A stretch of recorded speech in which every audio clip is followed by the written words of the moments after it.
कि जो medical staff हैं उनके साथ भी जुड़े हैं सीएम योगी आदित्यनाथ, और किस तरह की तैयारी, किस तरह से काम हो रहा है, कदम उठाए जा रहे हैं कोरोना के खिलाफ लड़ाई में, उन तमाम बातों की जानकारी सीएम योगी आदित्यनाथ अलग अलग अधिकारियों से लेते हैं, फिर जरूरी दिशा निर्देश दे रहे हैं और जरूरी फैसले और कदम लिए जा रहे हैं प्रदेश सरकार की ओर से।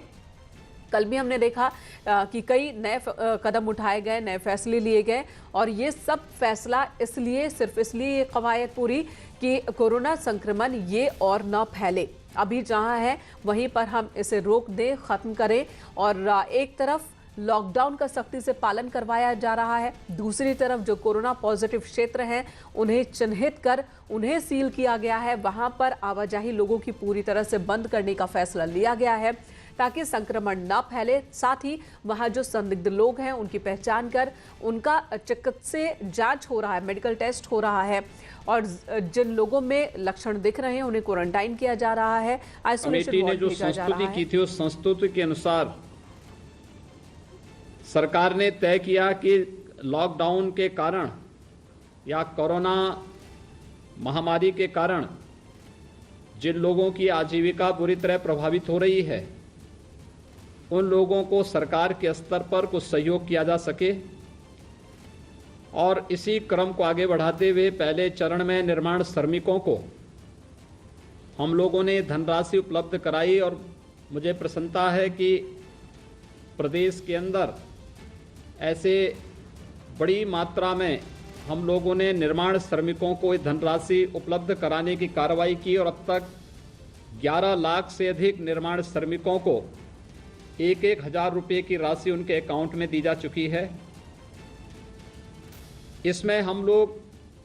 20 लाख निर्माण श्रमिकों को ये राशि उपलब्ध करवा रहे हैं। इसी प्रकार से जितने भी ठेला है, खोमचा है, रेड़ी है, रिक्शा है, ई रिक्शा, पल्लेदार, कुली, ये जितने भी अन्य सेवाएं देने वाले लोग हैं, इन सब के बारे में भी हम लोगों ने एक सर्वे करा करके सभी प्रशासन को इसके बारे में आवश्यक धनराशि भी उपलब्ध कराई है कि स्वाभाविक रूप से इस समय लॉकडाउन के कारण इन सब का कार्य प्रभावित है, इनको भी भरण पोषण का एक भत्ता दिया जाना चाहिए। 15 लाख से अधिक ऐसे सभी लोगों को भी जो दैनिक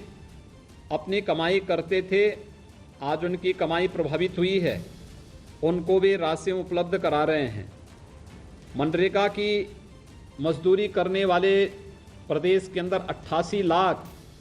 ऐसे श्रमिक हैं जिनके मानदेय को बढ़ा करके 202 रुपया किया गया है। उनका बहुत दिनों से कुछ पैसा बकाया भी था। ऐसे लगभग 27,15,000 से अधिक उन मनरेगा श्रमिकों की एक मुश्त राशि उन्हें दी गई, और साथ साथ हम लोगों ने 87 लाख उन परिवारों को जो वृद्धावस्था पेंशन, निराश्रित महिला पेंशन या फिर अन्य पेंशन की योजना को प्राप्त करते थे, समय से पहले उनको पेंशन की राशि एक साथ उन्हें उपलब्ध करवाई गई। ऐसे 87 लाख लोग उस योजना से लाभान्वित हुए हैं। खाद्यान्न प्रदेश के अंदर पहले ही 1 अप्रैल से बंटना प्रारंभ हुआ है। आदरणीय प्रधानमंत्री जी ने भी प्रधानमंत्री गरीब कल्याण पैकेज की घोषणा की है, जिसमें प्रदेश के 2 करोड़ 34 लाख किसानों को 2,000 रुपये प्रति माह आगामी 3 महीने तक देने की व्यवस्था है। जनधन अकाउंट में जिन लोगों के अकाउंट खोले गए हैं, ऐसी महिला लाभार्थियों को 500 रुपये प्रति माह आगामी 3 महीने तक धनराशि देने की व्यवस्था की गई है। साथ ही साथ इस योजना के अंतर्गत उज्ज्वला योजना में जितने भी लाभार्थी हैं उन लोगों को आगामी 3 महीने तक रसोई गैस के सिलेंडर भी निःशुल्क उपलब्ध कराया जाना है, और ये व्यवस्था भी प्रारंभ हो चुकी है। खाद्यान्न की व्यवस्था भी प्रति यूनिट 5 किलो खाद्यान्न भारत सरकार के स्तर पर भी हर लाभार्थी को निःशुल्क उपलब्ध करवाने की व्यवस्था की गई है। गरीबों के लिए इस संकट के समय में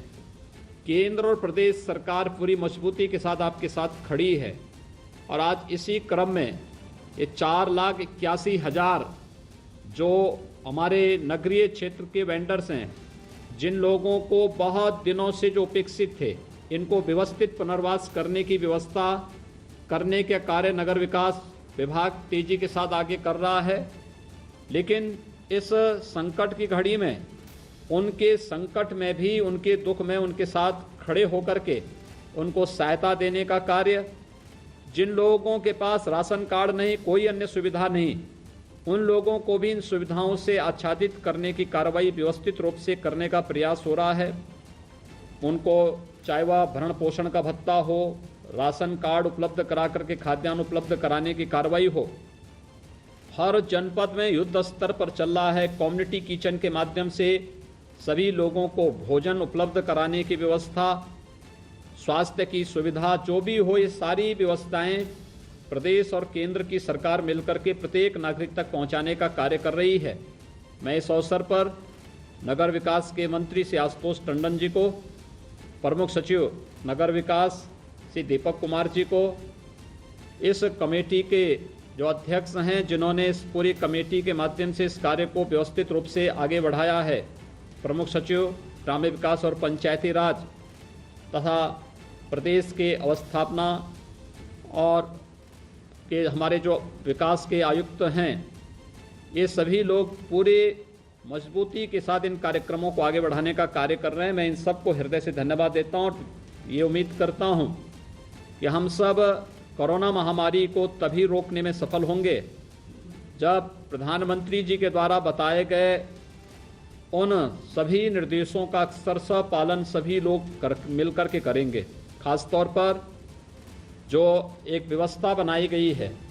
कि हम घर के अंदर रहें या बाहर हम बहुत आवश्यक हो, इमरजेंसी कोई ऐसी स्थिति पैदा हो तो ही हम घर के बाहर निकलें, अन्यथा घर में रहें, सोशल डिस्टेंसिंग का पालन करें, साफ सफाई स्वच्छता के बारे में व्यवस्था जो भी दिए गए हैं उसके अनुसार उसका अनुपालन करें। घर के बाहर निकलते हैं तो हमें एक व्यवस्था करनी चाहिए कि हम मास्क या फिर कोई गमछा या कोई तौलिया मुंह पे लपेट कर के बाहर निकलें। अगर इन सब का पालन करते हैं तो कोरोना हम सब से बहुत दूर रहेगा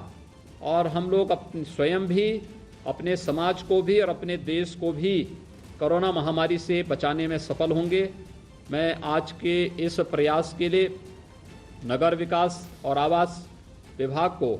हृदय से धन्यवाद देता हूं। जिन लाभार्थियों को, जो 4,81,000 से अधिक लाभार्थी इस योजना से लाभान्वित हुए हैं, इन सभी को भी मैं हृदय से बधाई देता हूं और उम्मीद करता हूं कि केंद्र और प्रदेश सरकार के द्वारा प्रत्येक नागरिक के उत्तम स्वास्थ्य और सुरक्षित भविष्य के लिए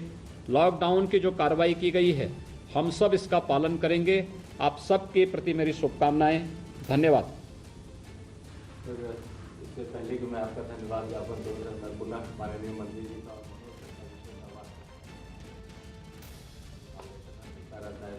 आज जो 4,81,000 मजदूरों के खातों में, जनधन खातों में फंड ट्रांसफर किया गया। घर में रहे सीएम योगी आदित्यनाथ ने एक बार फिर से लोगों से अपील की और साथ ही उन्होंने एक बार फिर से ये भरोसा दिया है लोगों को कि खासकर जो मजदूर तबका है, जिनके सामने इस वक्त रोजी रोटी का संकट है लॉकडाउन की वजह से, उन्हें भी घबराने की जरूरत नहीं है। प्रदेश की सरकार, केंद्र की सरकार इन लोगों के साथ खड़ी है और इन लोगों का ख्याल रखा जा रहा है। जिम्मेदारी हालांकि हम कह सकते हैं कि ये संक्रमण की चेन है जिसकी वजह से पॉजिटिव केसेस की संख्या बढ़ती हुई जा रही है। आपस में कांटेक्ट होने की वजह से लोग कोरोना पॉजिटिव बन रहे हैं और यही वजह है कि लोगों से इस वक्त सावधानी बरतने की अपील की जा रही है और प्रशासन ने यह निर्णय भी लिया है कि अब संपूर्ण मध्य प्रदेश में मास्क लगाना अनिवार्य हो गया है, वरना इसके खिलाफ कानूनी कार्रवाई भी की जाएगी अगर आप ऑन स्पॉट दोषी पाए जाते हैं, यानी मास्क लगाए हुए नहीं पाए जाते हैं। तो जिस तरीके से संख्या लगातार बढ़ रही है, सबसे बड़ी वजह यही है कि ये आपसी संपर्क में लोग आ रहे हैं, जिसकी वजह से वो भी कोरोना संक्रमित हो जा रहे हैं। कहीं ना कहीं सबके लिए एक बड़ी चुनौती ये बन गई है कि संक्रमण से एक दूसरे को की जो सोशल डिस्टेंसिंग है वो मेंटेन करना, आपसी संपर्क से कहीं ना कहीं बचना, क्योंकि ज्यादातर केसेस अब वही सामने आ रहे हैं जो आपसी कांटेक्ट से पॉजिटिव हो रहे हैं, ना कि कहीं से वायरस आ रहा है या फिर कहें कि कोई अन्य शहर से आ रहे हैं या विदेश से आ रहे हैं, ऐसे मामले अब बहुत कम देखने को मिल रहे हैं। जो भी केसेस हैं वो आपस में जो कांटेक्ट हो रहा है पॉजिटिव केस से उन्हीं के देखने को आ रहे हैं। और खासकर अब बात ये लेकिन वाकई और अब जो संक्रमण है वो क्या ये माना जाए कि ये स्टेज 3 में पहुंच रहा है, हालांकि बार बार से इनकार किया जा रहा है। शुक्रिया पूजा इस तमाम जानकारी के लिए।